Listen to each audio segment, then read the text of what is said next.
Our next session is going to be Contracts, Breaking It Out, Breaking It Down by Betty Ann Morgan and Lorrie Robbins. Betty Ann is a certified research administrator and a passionate research professional. She works for the Office of Finance and Research Administration Operations, Duke Human Vaccine Institute as a grants and contracts manager. With over 17 years in the life cycle research administration, she has worked at both department and central office locations. Betty Ann is a presenter at local, national, and virtual conferences, including Incura, SRA, and FRAC. She has co-authored 2 published papers and co-developed several comprehensive research administration training programs. Being a research professional is a great adventure, and she can't wait to see where this road leads her next. Our next presenter is Lorrie Robbins. Lorrie comes to you with over 19 years of life cycle research administration experience. She has been fortunate enough to be part of research communities at 3 institutions of higher education. Lorrie's experience and knowledge has been gained at the central and department levels, giving her a wealth of knowledge at all levels. Lorrie is currently at the Duke Human Vaccine Institute at Duke University. She is a member of Incura, SRA, and NCMA, and other research communities where she keeps her skills and knowledge relevant. Lorrie carries the credentials of CRA and takes the role seriously as a research professional. She was recently published twice with a colleague in professional research administration journals. Lorrie enjoys sharing her experience with you, learning from the research admin community, and loves helping make research happen. Please welcome Betty Ann Morgan and Lorrie Robbins. Thank you so much, Jasmine. We really appreciate that. Excuse me, Tamara, I'm sorry. I'm Betty Ann Morgan, as I was introduced, and hello, fellow frackers. Lorrie and I are just so glad to be with you again, even if it's virtual. Hello out there. I keep seeing the numbers roll up of participants, and you're making me nervous. You're making me nervous. But we are so thrilled to be here with you today to talk about contracts, which is a scary, scary subject. And we're going to embrace that subject today. But first, we're going to start out by asking you a couple questions. We like to get to know who we're talking with. And because we can't see you and we can't walk around the room, we're just ask you a couple questions and put your answer up in the chat for everybody to see it. And we'll do it that way. So question number 1 is, what habit could you never give up?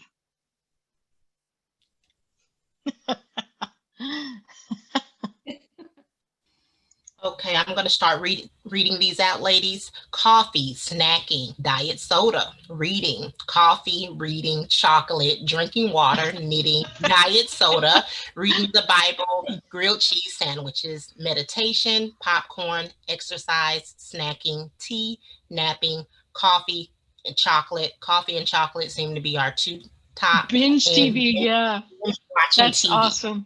That's awesome. A lot of some of you that had good habits, that's awesome. I have a bad habit, and it is coffee, and I will drink it all day long. So I just can't give it up. Can't give it up. I've watched her do it. It's true. All right, we have another question for you. Now, let me just say, let's keep it clean, people. What's one thing you learned about your spouse or partner while in COVID quarantine?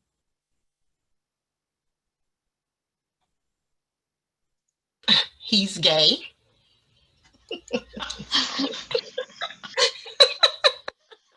He doesn't mind being late at all. Plays too much Xbox, addicted to Amazon, OCD, snores like a water buffalo, loves to sleep, talks really loud during Zoom meetings, doesn't feel the need to shower regularly, hates to watch movies, does not clean the counter, fell in love with Downtown Abbey, sings while working, he is grouchy. His attitude is driven by external environment. I actually didn't learn anything I already didn't know. Well, good for you. I discovered that my husband loves podcasts, and he will listen to them all day long. Oh, Discovered that's that great. you cannot allow my husband to watch many infomercials, or you will start having way too many deliveries. That's good. So the next question is, this is a little bit more serious, but we kind of want to know where you're at in your research administration career. So what is your current role in research administration?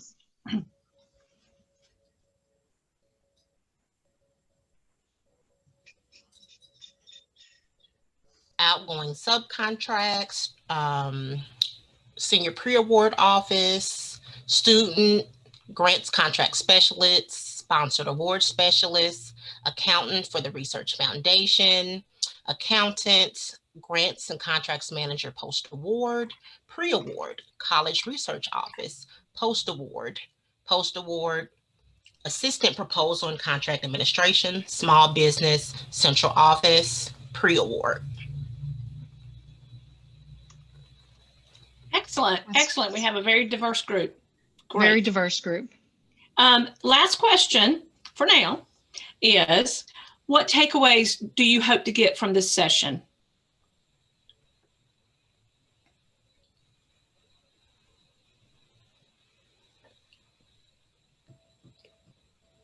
My legal degree, research program administrator, a better understanding of contracts, learn something new about contracts, new to contracts, so anything would be helpful, additional knowledge, tips for efficient research, contract knowledge, checklists for processes, continuing education in this area, confirmation that we're doing things right and well, additional knowledge and perspective, CPEs, expanded knowledge, also new to contracts, new and want to learn new ideas. Excellent. Fantastic. That gives us a great idea, and I think you're going to all take away a little bit something today that you can use in the contracting world. Elizabeth, I'm going to ask you to, if you could do it remotely rather than share my screen. I can't get it. I have a dual screen and I can't get it up. There we go. I can't get it up on my screen. No problem, Lorrie. I'll Okay. I can pass the remote to you, or I can just advance if you'd like. Go ahead and pass the remote. That way Okay. we can do the animations. That'd be great. All right. I have to check something. I'll be right there. Yeah. Yep. Thank you, everybody, for your patience. That's the one drawback here is technology. And while we're waiting, I'll just, you can't see her, but I'll introduce my coworker here in my dining room is Bella. And Bella lets us know if there are any cars going down the road or any deliveries in our driveway. So you may hear her a little later. Just disregard. All right. We got it, Elizabeth. Great. Thank you. All right. So let's get started. We're going to break things out, break it down for you. Hope that you have some questions and we'll be happy to answer them. Each university, I'll throw this out there, does a little bit different. They may use the contracting mechanism in different ways for different purposes. This is more of a generic, not from a Duke perspective or any other university perspective. It's just kind of what we have found along the way. So we'll just go through a couple of quick objectives of what we hope to share with you and talk with you about. Our objectives today are, we're going to define what a contract is.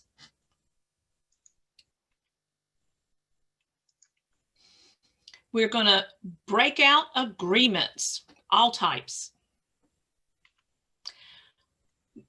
And we're going to highlight essential key language that you really want to hone in on and understand and incorporate into your management of these contracts. So what is a contract exactly? It's just a written agreement that is fully executed by all parties, and that could be two or more parties, and it's intended to be enforceable by law. One easy way to think of a contract is it is, for all purposes, it is a purchase order. Some entity, sponsor, wants a deliverable, and here's what I'm going to pay for it. Just think of it like that. And so what does all that mean? If we enter into a fully executed agreement, contract, we have to deliver. Yep. And so I underlined agreement because that's really what we're going to be looking at. These are all agreements. So when people use the word contract, they get all tripped up. And so a contract is just that. It's an agreement. So we're going to look at the different types of agreements. And so I laid it out for you visually. Okay. And because I'm a visual person, I like to see it all laid out. And so we can have for-profit industry, right? That's what for-profit is in the industry side, such as your Pfizers and your Mercks. And we've got nonprofit, which is our state and federal governments, local governments, foundations, et cetera, that typically don't drive for profit.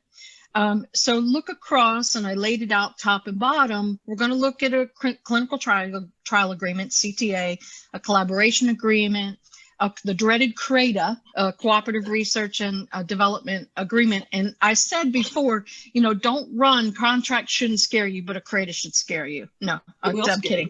So we're going to look at federal contracts, NDAs, non-disclosure agreements, or confidentiality agreements. The other transaction authority, the OTA, which is getting very popular with certain agencies in the federal government, an RSA, research services agreement, and a sponsored research agreement. There are more agreements out there, and your institution will use them all in different ways, but these are the ones that we're going to lay out today and break out.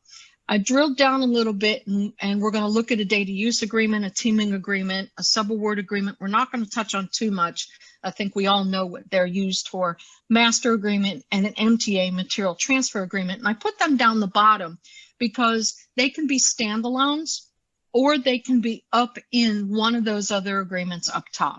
You can do a confidentiality agreement by itself, or you can roll it up in one of those other agreements. Same for an MTA, same for a data use. So they can be standalone. Often we see them in those agreements that are laid out across the top. And they can be add-ons. Later. You might need to go into an MTA at a later point after you get your fully executed. So let's start breaking it down a little bit. Let's talk about a CTA, clinical trial agreement. This is an agreement that manages the relationships between the sponsor and the study drug or the device, providing financial support and or confidential information. And the institution participates in the clinical study, providing the results and the data collected and by publications, etc. So a collaboration agreement. This is a this is an agreement with two or more organizations coming together that want to collaborate on research, but there's typically not any funds. It's just an agreement that they are going to partner together on some type of specific research. And I'll tack on to what Betty said. In clinical, the clinical should give it away, right? There should be some kind of patient involvement in a CTA. And then the collaboration, you see the word typically. We all know in research administration, we will use that terms typically, usually, depends, sometimes. That's not to say that a collaboration agreement wouldn't have money associated with it. We've seen them have funds, but typically it's just an exchange of ideas and a collaboration. So here's our CRADA, the Cooperative Research and Development Agreement. And basically what this is, and don't let it scare you, but it is for the federal labs. The federal labs initiate what we call a CRADA. It is for their benefit. They initiate it. We don't typically, as an institution, initiate the CRADA. Okay, it is one or more non-federal entities involved with the federal entity doing research and development. The non-federal parties provide our own personnel, our own funds, our own services, our own facilities, equipment, and all the other resources. We provide that. We get to use the federal lab knowledge, but we provide all our own stuff. We bring it to the table. It is for the purpose of the federal government to make available their facilities for the research, their intellectual property, and their expertise to us. Okay. It can be between one or two more entities, and I say that it has to involve the federal lab, that is one entity, and the non-federal, that's two. But we could have a three-way CRADA or a four-way CRADA or a five-way CRADA, and that's when it gets very complicated when you've got more than two parties. But the first party should always be the federal lab, and the second party is the non-federal entity. The non-federal entity may provide funding to each other. So if we have a three-way CRADA, the two non-federal entities can provide funding to each other, but not the federal lab. The federal lab cannot accept funding, and they can't give funding. They're only giving resources. And that's where it gets really complicated, is when those two non-federal entities, there's fundings involved and they're exchanging funding. So you can imagine what that CRADA looks like and how many pages it could get to be. The largest benefit of the cradle to the non-federal entity is we would have the first option for licensing if patents evolved out of that. So that is one of the benefits of doing business with the federal lab and the intellectual property and their facilities, is that we would get the first option to licensing. So as you can see, a CRADA can get very complicated depending how many parties are involved. If it's just the federal lab and one non-federal entity, those are pretty simple CRADAs. There are other types of cradles, and you can have material CRADAs and clinical CRADAs. They're not as common as the research and development CRADAs. So federal contracts, let's break that down a little bit. I think we've all seen a federal contract somewhere along the line. It is to support research for specific scientific interests. It's to further scientific knowledge or to achieve a specific research goal. It is a procurement mechanism. It is not a grant. It is for procurement. So a federal contract is for some type of procurement. It allows the federal agency to acquire goods or services. A lot of times it is for services, but it is for goods too, for the direct benefit of the government. It is totally for the direct benefit of the government. So they're procuring our services to benefit them. We get the benefit, we get the recognition, we get the funds, but the common interest there is for the federal government. Federal contracts are designed to comply with provisions of what? The dreaded FAR, Federal Acquisition Regulations. If you ever, don't be afraid of the FAR. If you ever have an opportunity to take the NCURA Contracts Management Workshop with David Mayo, I would highly, highly recommend it. He broke down the FAR in a way that I have never had it broken down for me, and I walked away with a total understanding of FAR. So I would definitely check that out. I get no money for saying that. That's just, just an experience. They do have the flexibility that comes with they do not have the flexibility that come with a grant or cooperative agreement.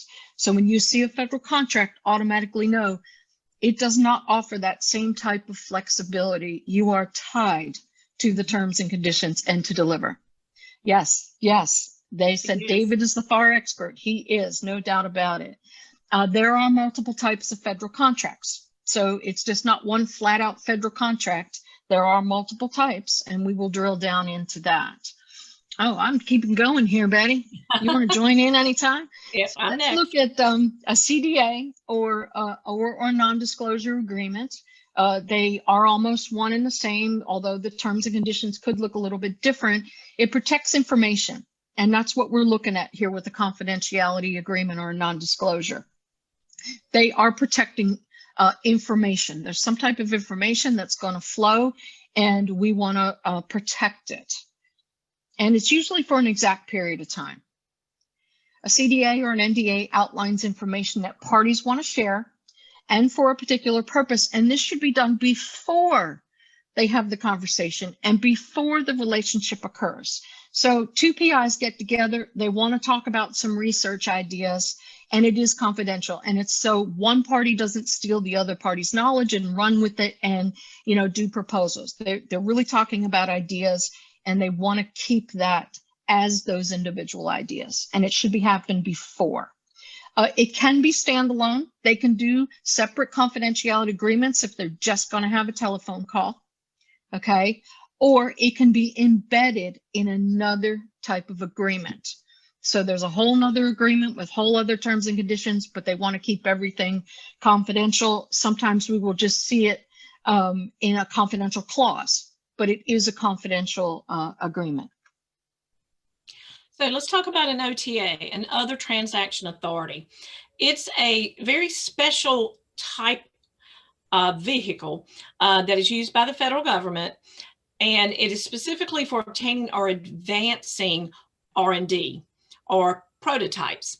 An OT is not a contract grant cooperative agreement. It's not anything but what it says, an OTA, and there is no statutory or regulatory definition of other transaction. It's just sort of an anomaly. Only specific agencies that have been given OT authority can engage in these other transactions.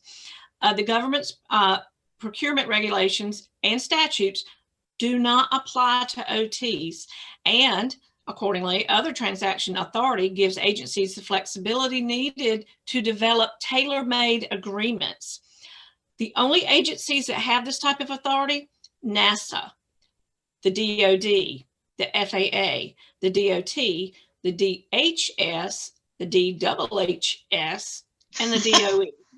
Because So I will. Yes, it's hard to say. I cannot say that fast. Go ahead and say that 10 times fast. So I will add that to this here is they have to have Office of Management and Budget Authority to use the OTA mechanism. So if they've used the OTA mechanism, then they have that authority. And these are the common agencies that you see it from. So the key points to really take away from an OTA are: money can be allocated by the government very quickly. It's not subject to FAR. Whoop, whoop. Now, again, like Lorrie said, don't be afraid of FAR. Take that class. The government is allowed to openly discuss the best approaches for developing what they've asked for, the technology.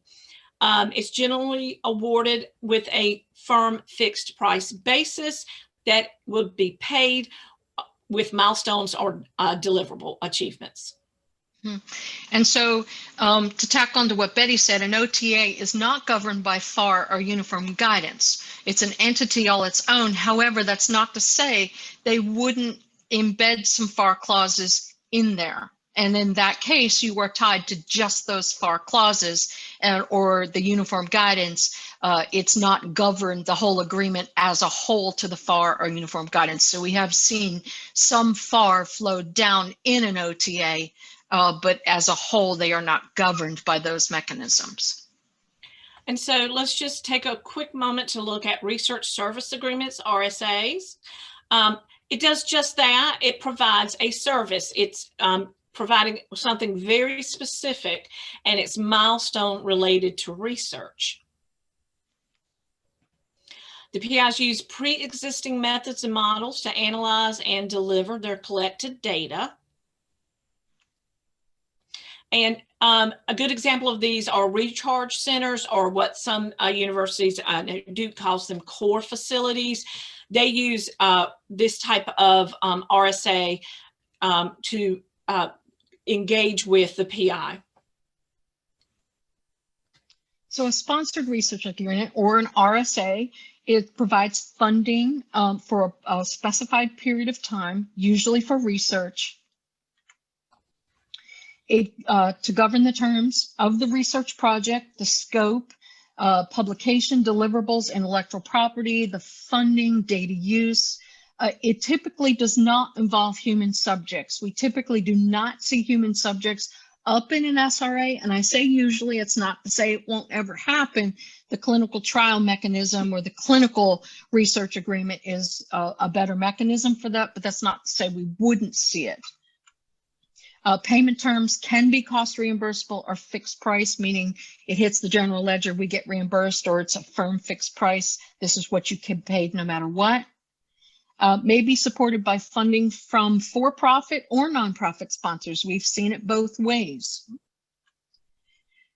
One more thing about the SRA is we have a couple SRAs now that are for core research. So we typically see it in the other mechanism, the research agreement.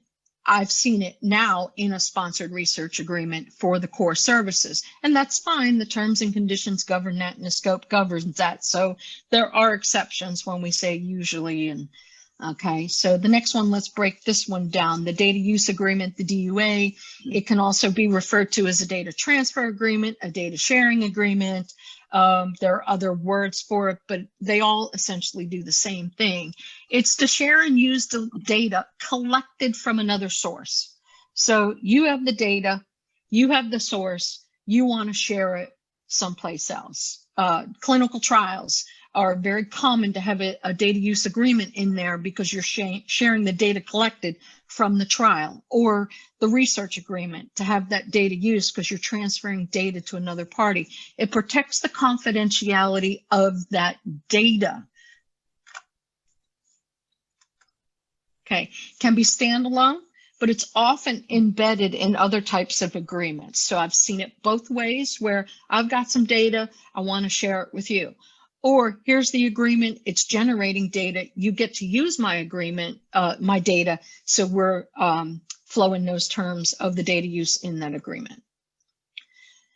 There is a template out there on the Federal Demonstration Partnership, or FDP website, that does have a data use template. And some universities are going to that template rather than their own. So just know it is out there. If you need a template, you can pull that down. So let's talk about a material transfer agreement, the MTA. This is where two entities go into an agreement to share biological or research materials. Those chimes got me all confused. This agreement's purpose is to protect the use of the shared materials that are listed in that agreement. And it can be standalone, and it can be embedded, and it can be added on later if it's determined that the materials need to be transferred.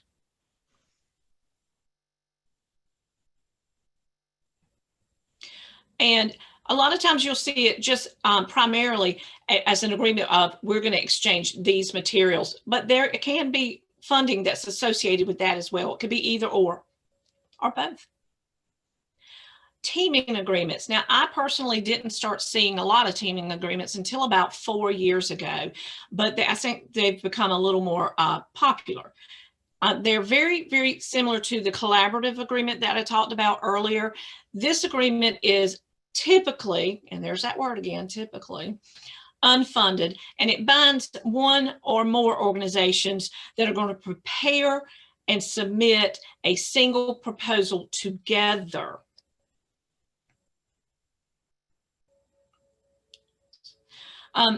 The one thing about a teaming agreement is it can have conditions in which if you enter into a teaming agreement to submit a proposal, then it would limit the university, each or more of the universities from competing with that proposal. So only the collaborative, only the teaming agreement personnel could submit. Sorry, Betty, I was having some technical difficulties with my buttons there. So, all right. So let's talk about the master agreement. A master agreement, it's used to cover a number of different projects funded by one sponsor for a period of time. Okay. It is sometimes referred to as that blanket agreement or that umbrella agreement. And it is just that. It's to cover this for a period of time with some projects up underneath it. And there's a specific purpose for that. And it streamlines the contracting process. So they're doing one master agreement to roll up the terms and conditions with the understanding that there's going to be multiple projects up under that master agreement. So they sign it just once. Oh, isn't that brilliant? That we don't have to do this contract every single time, with the understanding that projects come in underneath it. We'll often see it referred to as task orders or work orders or something like that, that flow up underneath it. And we with the understanding and to expect it, that that's coming down from that master agreement, that those terms and conditions will be flowed down from that. Typically, the master itself has no funding. Typically, we would just see the terms and conditions in that master, and then each work order or task order has the funding amount. And that's what they get paid. That's what we get paid based on that scope of work for that task order. That's not to say the master wouldn't come with funding, but it's typically not the mechanism we see the funding under. We see it under the task orders or work orders that are flowed down. And Lorrie, if I can add to that for just a second. So in this context, we're talking about contracts and agreements that are as awards, but you also will see master agreements in the procurement arena when you are handling your portfolio. We may enter into master agreements with larger vendors that are providing a range of services, and then they will just flow task orders down for the individual units or individual funding for the service that they're completing.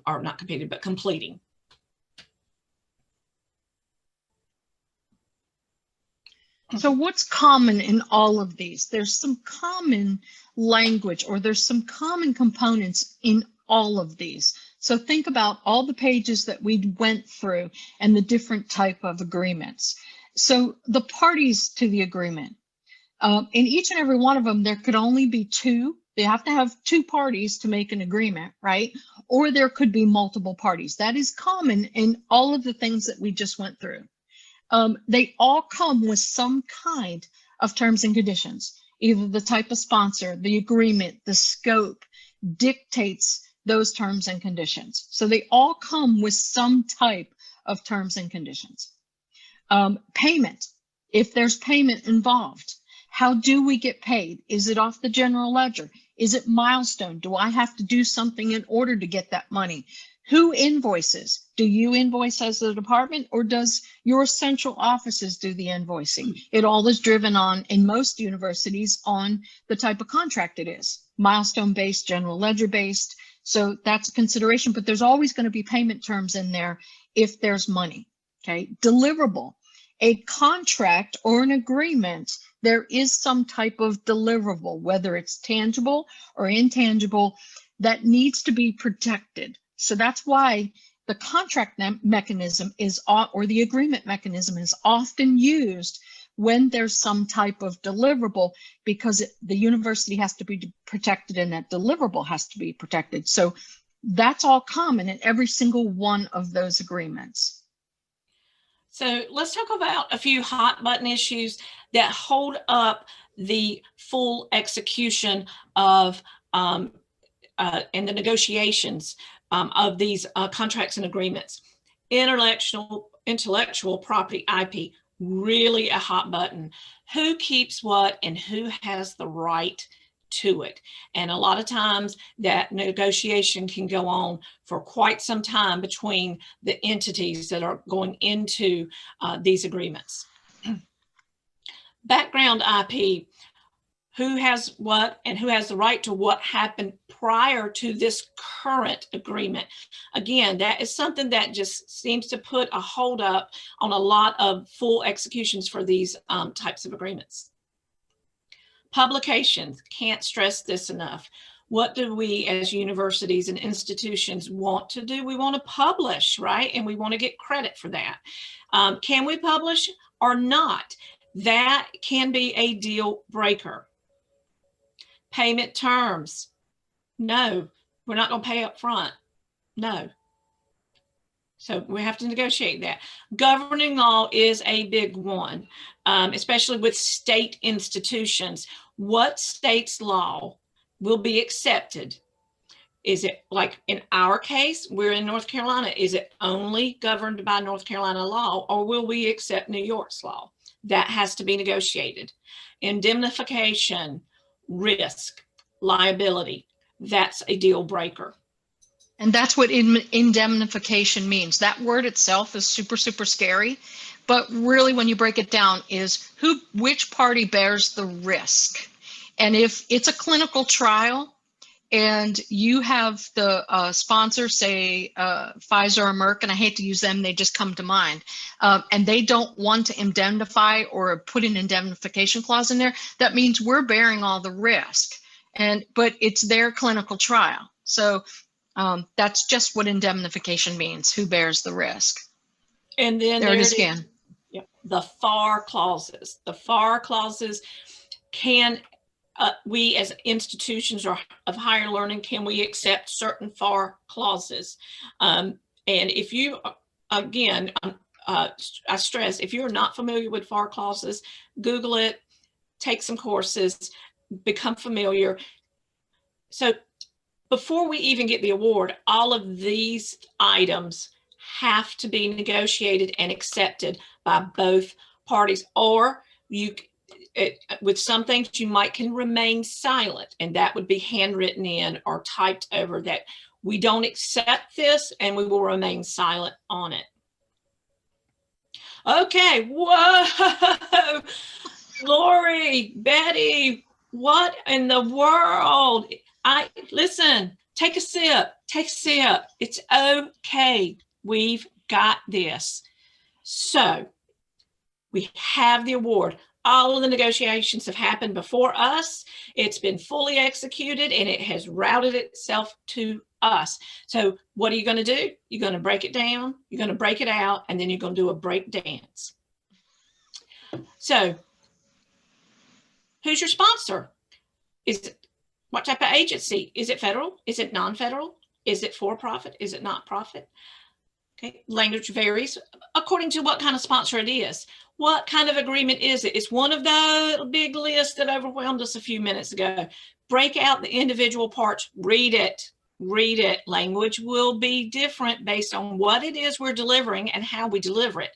Review all the terms and conditions.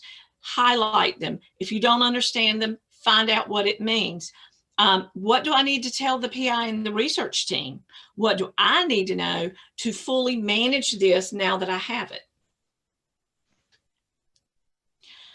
This isn't scary. This is no different than what you do when you get a grant or you get a cooperative agreement. It's no different. You break it out line by line, section by section. You make your cheat sheet in your notes and you say, okay, however you track things, whether you're using software or you just old school and use some sticky notes, you're going to make your notes so that you can manage this appropriately. So let's actually get into the heart of the matter. Let's go in, okay? The agreement, non-federal. Let's look at that, okay? I opened it up. I start reading it. I start with the word whereas, and my eyes glaze over like that cat. Blah, blah, blah, whereas, blah, blah, blah. My eyes start to roll up in the back of my head.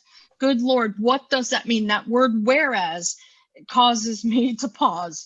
So what does that really mean? What does that whereas mean? It's just another way to say that considering that being the case, okay? Anytime you see that whereas, it means they're stating something maybe factual, okay? Whereas, considering that being the case, okay? Whereas clauses state the purpose of the agreement, what the study of the research is, the context attached, the federal grant, if it's federal flow down grant, the industry sponsor, the master agreement, and so on. All your whereas clauses are going to have that in it. It's just stating what I say fact, okay? This comes after the preamble, and you say, oh Lord, preamble. There's another one of those preamble, whereas clauses.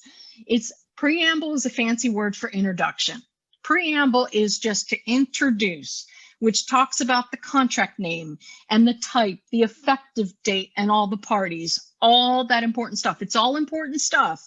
So we can't read it and eyes roll in the back of the head. In those first couple paragraphs is super important stuff that we learn about that agreement.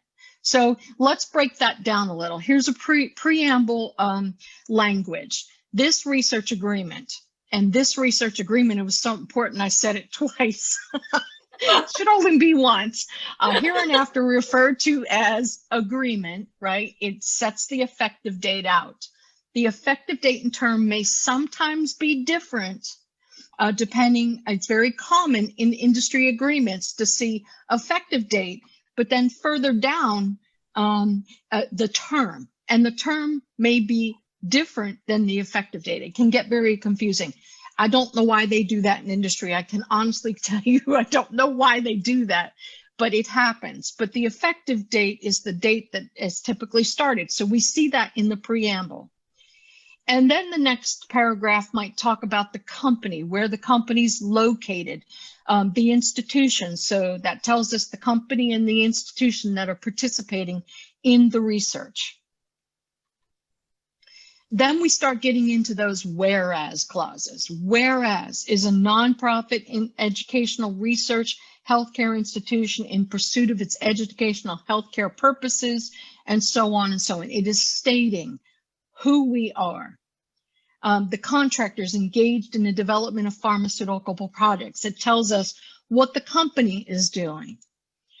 Contractor is entered into a prime contract with the NIH or NIEHS. Okay, it tells us right there that we may have federal flow down, and they're saying they've entered into it. However, it may not flow those terms and conditions down, but this should cause you to pause and say, they've entered into a prime agreement with the government, so maybe they're going to flow some of those things down. So those whereas clauses can look a little different depending on the agreement mechanism or the sponsor. So what have we found out so far? We found out what type of agreement that we have, the effective dates, the date the research can begin, and you want to look for any term clauses for cross-reference that may alter this or may have conditions for this. We know who the sponsor is, and that it may have federal flow down.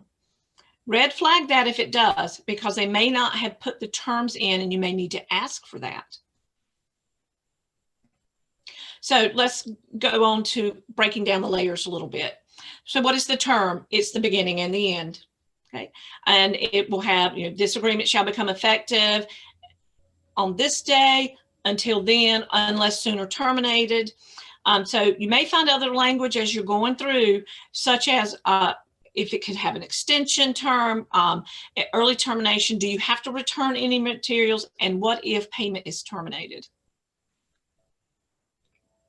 So let's talk about payment, and it is just that. How do we get paid?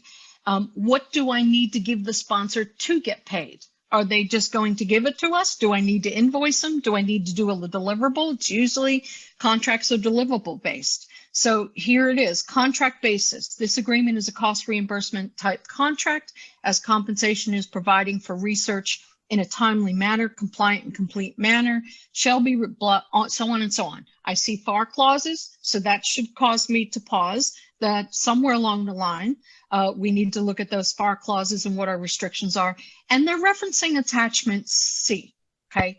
This doesn't tell me the whole story right here. They say it's cost reimbursement, but what is it? Is it going to hit the GL? Is it a fixed price? But I do know they're going to tell me more in attachment C. Okay, remember, we said there might be federal flow down, so that FAR goes, maybe, maybe not. There's a FAR clause right there. Maybe there's more that will be negotiated, but I need to know what the restrictions are from a management perspective. That, like I said, the cost reimbursement tell me the whole story. They're taking me out to attachment C. Okay.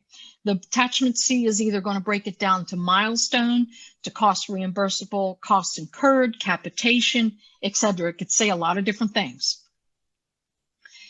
You may find out when the invoice is due, how to invoice, when payment is issued, if there are audits involved. So there are a lot of different things that can be rolled up into the payment section. So let's take some more layers. Let's go down a little deeper in intellectual property. Again, we talked earlier, this is a hot button issue and it's already hopefully negotiated out and clear when it gets to you, but it defines intellectual property, what to do if there is intellectual property, what to do with the data, who owns it. So basically this section is going to say what's mine and mine, and what's yours is yours, or what's mine and mine and what's yours is mine. So it's going to go one or two ways, depending on the sponsor. Publications, this is another one. The right to publish and when. At this point, your institution shall have already negotiated this out. There are not many institutions that are not going to accept or are going to accept the no publication clause, because this is considered export control.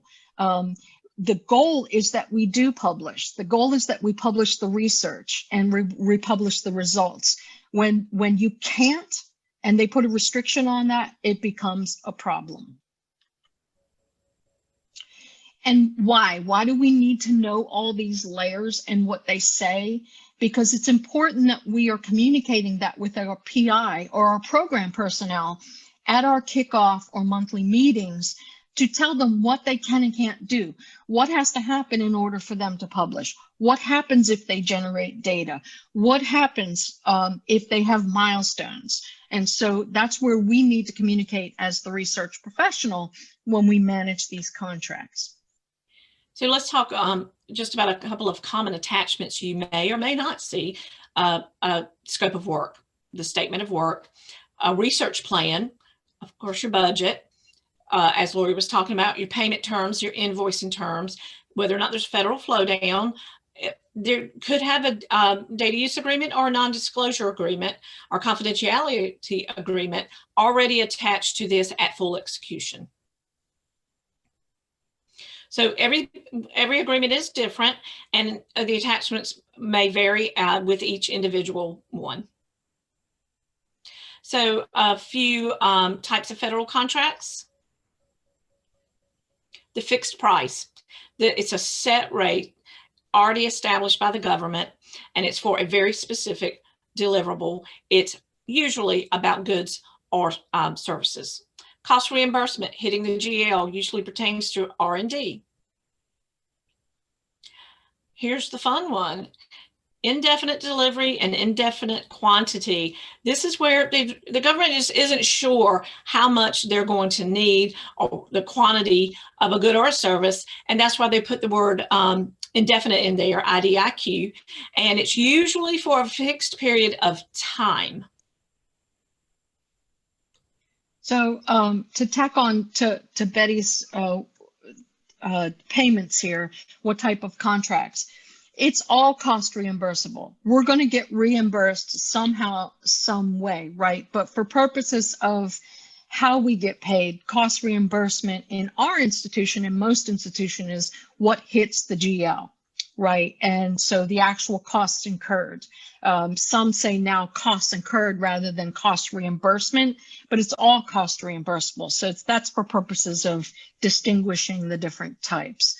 So here's some contract language that we see, or the type that can be tacked onto the type is cost reimbursement, level of effort, term with options.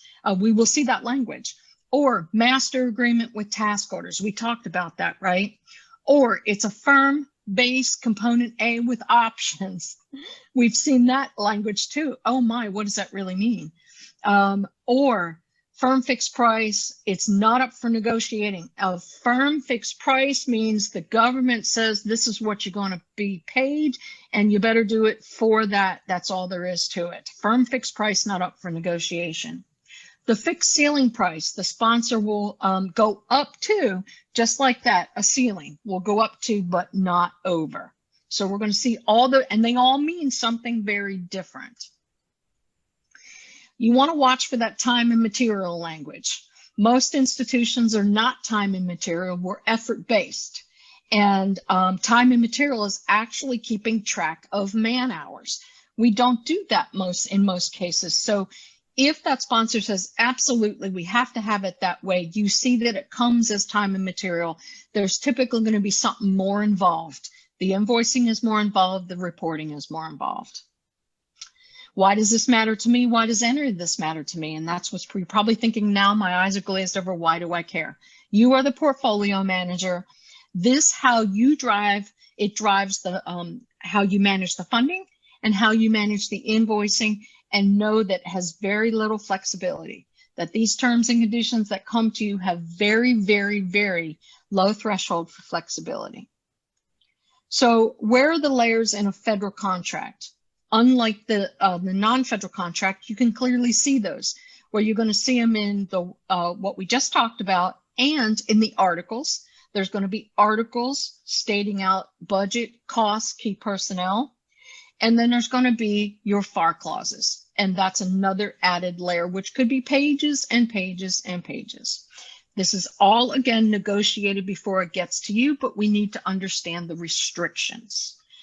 So let's just talk about some example languages, okay? Term of the agreement. And here's what I want to, this is actual language. And when I'm reading it, I see an effective date and when it's going to expire. It's going to expire on the 4th anniversary. However, that term in red says termination of the prime contract. So I have it for the 4th anniversary of the effective date. However, unless the termination of the prime contract happens first, then it's done.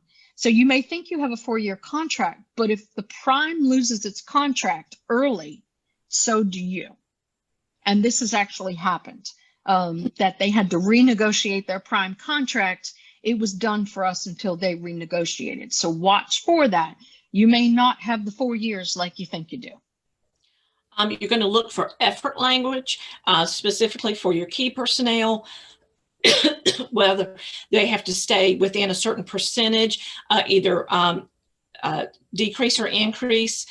Also, what you want to look for is if there's any specific key personnel that are called out, and how they expect you to cover any deficit of their effort. The other thing that you want to look for is there are some federal agencies that require that the effort fluctuate, that you show actual effort as it flows each month, and that's part of their reporting and invoicing. Sorry, Betty, I keep cutting you off. I'm so sorry. So let's talk about payment terms, fixed amount. So here's an actual blurb: in consideration of the performance of the research as detailed in the budget. And it goes on to talk about the fixed price that we're going to get paid and how they're going to pay us. They're going to pay us in full amount within 45 days of the effective date. We have to invoice them. We don't have to do the research. We just have to invoice them 45 days of the effect after the effective date for that amount in the hopes that we deliver the research. Okay, it's a fixed amount payable upon invoice. Who in your institution does that invoicing? It is at the department, because it's not hitting the GL. It's a firm fixed amount. So if it doesn't hit the GL in our institution, it's us. It's the portfolio manager that does the invoicing. So you have to know what has to happen in order to get that money. Milestone based. At first glance, this might not seem milestone based. It might seem installment because of A. They're going to pay us $23,000 within the effective date. All we have to do is invoice them. However, when we go down to B and C, in order to get that fixed amount, we have to complete AIM 1 and we have to complete AIM 2.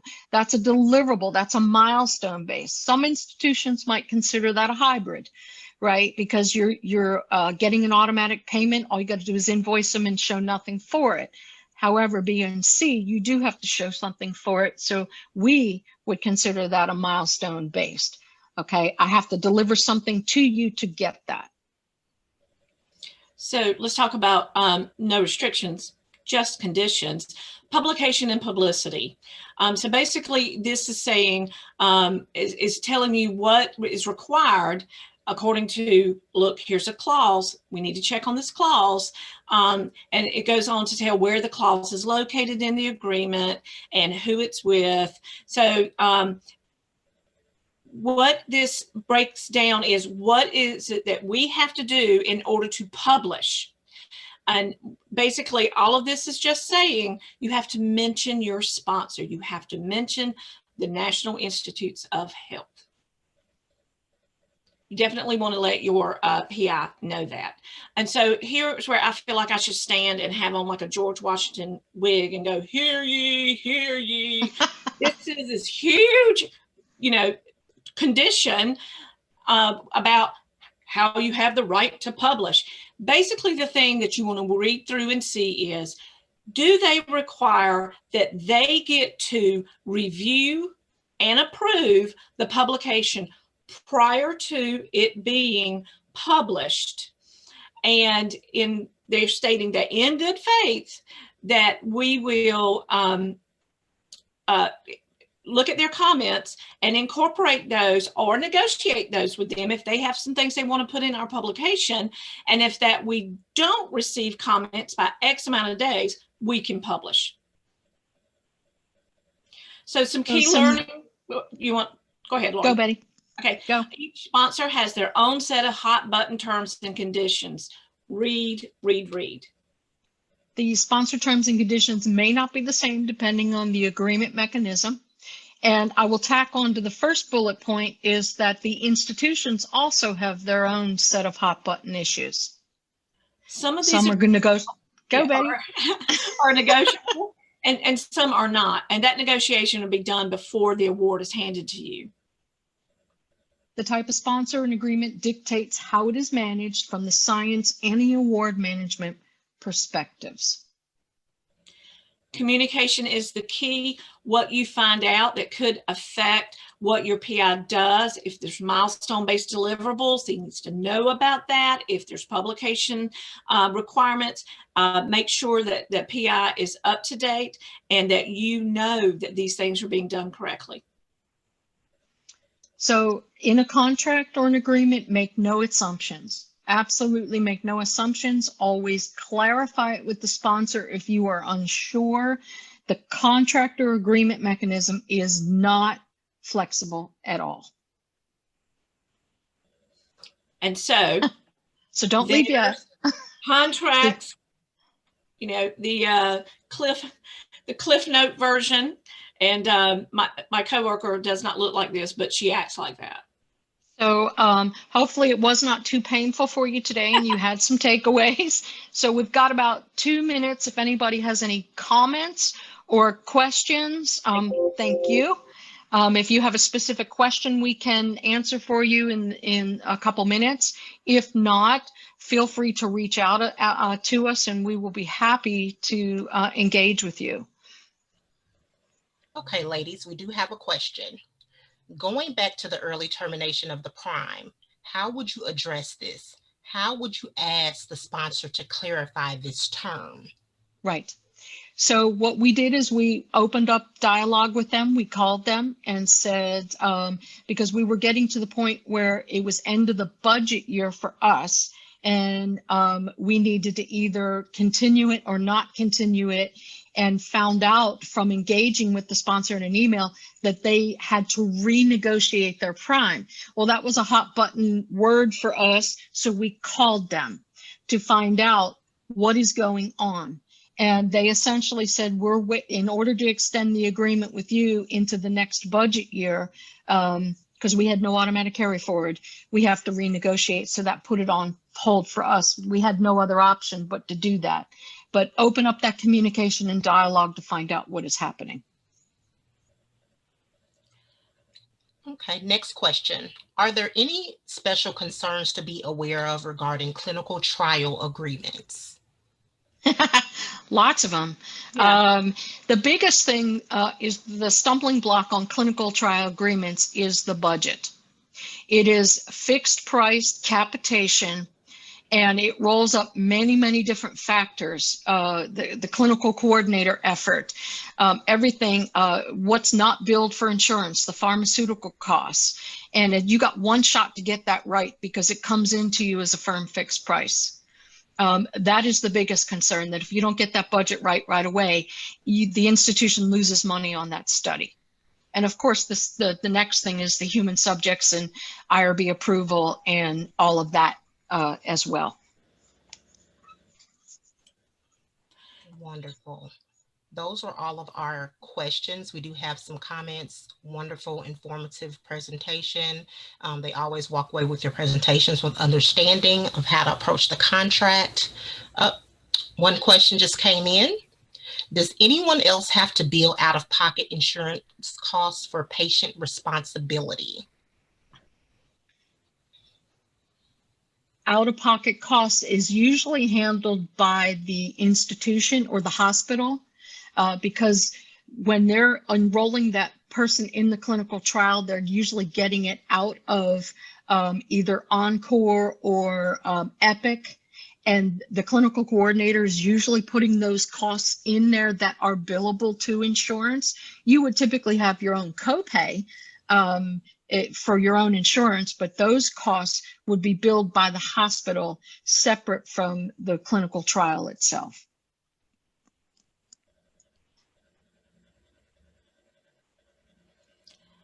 Well, we want to thank you all for joining us. We want to say stay safe. We missed not seeing you in person. We hope we can maybe one day do that again. We said in our last session that maybe we should all do it at Disney next year, but we hope you stay safe. We love all of our Fracker friends, and thanks so much for allowing us to come play with you again.